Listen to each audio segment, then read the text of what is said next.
Ma'am जैसे आपने integrated medicine की बात करी, इंटीग्रेटेड अप्रोच की बात करी, तो क्या हम आईवीएफ की तरफ भी जाते हैं?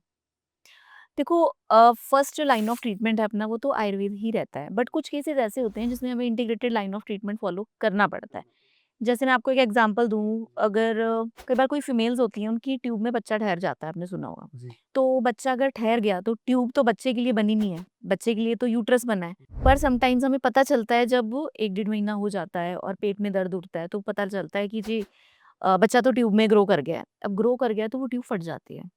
अब फट गया, रप्चर हो गया, तो उस ट्यूब को काटना पड़ जाता है, नहीं तो पूरी बॉडी के अंदर जो आपका सेप्टिसीमिया है वो स्प्रेड हो जाता है। तो ऐसे कई बार कुछ कंडीशंस हो जाती हैं, जिसमें किसी फीमेल की ट्यूब समहाउ नहीं होती। कई बार किसी को ट्यूबरक्लोसिस हो गया अगर बच्चेदानी का, तो उसकी ट्यूब्स उसमें कैल्सिफाइड हो जाती है। कैल्सिफाइड का मतलब समझ लो कि एक तरीके से बिल्कुल हार्ड हो गई हैं या डैमेज हो गई हैं या खत्म हो गई हैं, या कई बार वो काटनी भी पड़ जाती हैं।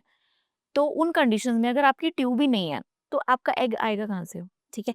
तो कुछ ऐसे कंडीशंस होती हैं जहाँ पे हमारे पास एक ही ऑप्शन रह जाता है, वो है आईवीएफ। मैम मैंने ना कुछ कुछ टाइम पहले सुना था, एक महिला थी जिनकी दोनों ट्यूब नहीं थी और उन्होंने ट्रीटमेंट करवाया अपना, उनके बेबी कंसीव हो गया। हुँ। तो जब दोनों ही ट्यूब नहीं हुई तो भी हम आयुर्वेदा उसको हील कर सकता है? अगर आपकी मान के चलो ओवरी भी नहीं है, मान लिया, आपकी ट्यूब्स भी नहीं है, या एक है, एक नहीं है, और कोई ऐसी कंडीशन आ गई है कि हमें कहीं और से ही एग इम्प्लांट करना है। अब इम्प्लांट तो आप ही के यूट्रस में होने वाला है, फीमेल के यूट्रस में।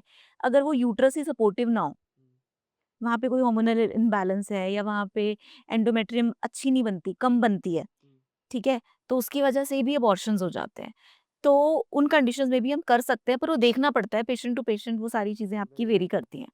अगर एक ओवरी है, एक ट्यूब आपकी पेटेंट है, तो कोई इश्यू नहीं है, तो उसमें हम उसी एग के थ्रू तो पॉसिबल है, कंसेप्शन पॉसिबल है। पॉसिबल है मैम। आईवीएफ बार बार फेल हो रहा है, माँ बनने का सपना अधूरा लग रहा है, तो उम्मीद मत छोड़िए। जीना सीखो हिम्स हॉस्पिटल पंचकुला, जहाँ पंचकर्मा, नेचुरोपैथी, आयुर्वेदा के साथ साथ गर्भ शुद्धि, बीज शुद्धि और गर्भ धारण पर भी विशेष ध्यान दिया जाता है, ताकि माँ बनने की जर्नी को मिले एक नई राह। जीना सीखो हिम्स, उम्मीद का नया जीवन। अधिक जानकारी के लिए स्क्रीन पर दिख रहे नंबर पर कॉल करें।